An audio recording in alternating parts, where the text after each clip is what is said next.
এক চাঞ্চল্যকর খবর দিই আপনাদের। মহারাজের বিরুদ্ধে মহা অভিযোগ। কার্তিক মহারাজের বিরুদ্ধে ধর্ষণের অভিযোগ। কাজের টোপ দিয়ে দিনের পর দিন ধর্ষণের অভিযোগ।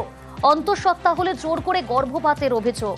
মহারাজের বিরুদ্ধেই চাঞ্চল্যকর অভিযোগ মহিলা। আমি প্রথমে 2013 সালে ওইখানে জয়েন করেছিলাম। ওনার কথা মতো আমি স্কুলে গিয়েছিলাম। 4,000 টাকা বেতন চানক স্কুলে আমাকে চাকরি দেওয়া হবে। 5 তলায় একটা হল ঘর আছে, সেই হল ঘরে আমাকে রাখা হয়েছিল। আমার ওখানে মাঝে মাঝে গেতেন স্কুলে। হঠাৎ করে একদিন রাত্রে আমাকে ফোন করছেন যে আমি তোমার রুমে আসছি। আমি বাথরুম থেকে ফিরে এসে দেখছি উনি আমার খাটের উপরে বসে গেছেন। তুমি আমার সঙ্গে সবকিছু করো আর কি, মানে বুঝতে পারছেন। এরকম আমার জুন মাস অব্দি চলেছিল, একদম জানুয়ারি থেকে জুন মাস অব্দি। উনি ওখানে যতবারই গেছেন ততবারই আমাকে বলেছিলেন যে আমি 15 দিন অন্তর তোমার কাছে আসবো। ওনার প্রস্তাবে রাজি হওয়া ছাড়া আমার কোনো উপায় ছিল না। ওইভাবে উনি যখনই এসছেন ওনার ইচ্ছা মতন, কোনোদিন সকালে এসছেন আমার রুমে, কোনোদিন ওনার দোতলার রুমে আমাকে ডেকেছিলেন। ওইটার জন্যই আমার একটা অ্যাক্সিডেন্ট হয়েছিল এবং ওটাই আমার সব থেকে জীবনে দুঃখজনক বিষয়। মানে জুন মাসে ওখানে দেখা গেল যে আমি প্রেগনেন্ট। আমি যখন ওনাকে প্রথম বললাম, আমাকে উনি বললেন একা একা বাসে করে এসে তুমি অ্যাবর্শন করো। সেগুলো যখন ছিলাম আমাকে ওইভাবে টানা হাসটা করে নিয়ে আসা হলো। ওই দুটো মেয়ে আমাকে আমার কথা বিশেষ না ভেবে মহারাজের কথা ভাবলেন। মহারাজকে কি করে বাঁচাতে হবে সেই চিন্তা ওদের মাথায় ঢুকছে। আমি চাইছি এটা একটা বিচার হোক, কারণ এভাবে চলতে পারে না।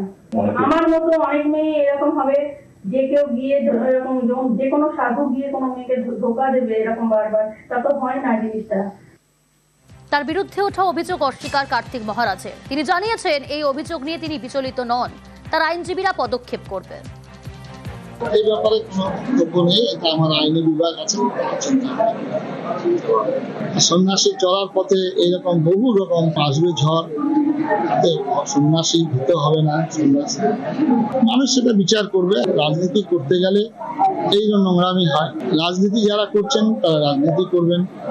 আমরা শুধুমাত্র আমার ধর্ম, আমার সংস্কৃতি, আমার দেশ, আমার জাতি যখন বিপন্ন তখন আর এই অভিযোগ নিয়ে যথাযথ তদন্ত দাবি কুণাল ঘোষের।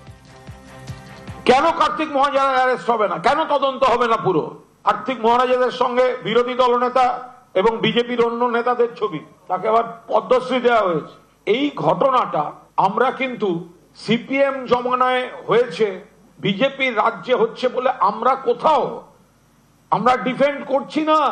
এই রাজ্যে কার্তিক মহারাজের বিরুদ্ধে অভিযোগ উঠে গেছে, আরো একাধিক নেতার বিরুদ্ধে অভিযোগ রয়েছে। বিজেপি, সিপিএম, কংগ্রেসের এ নিয়ে কথা বলার কোনো নৈতিক অধিকার নেই, কারণ তৃণমূলই একটা দল, তৃণমূল একটা সরকার যারা ন্যায় বিচারটা ডেলিভার করতে পারে।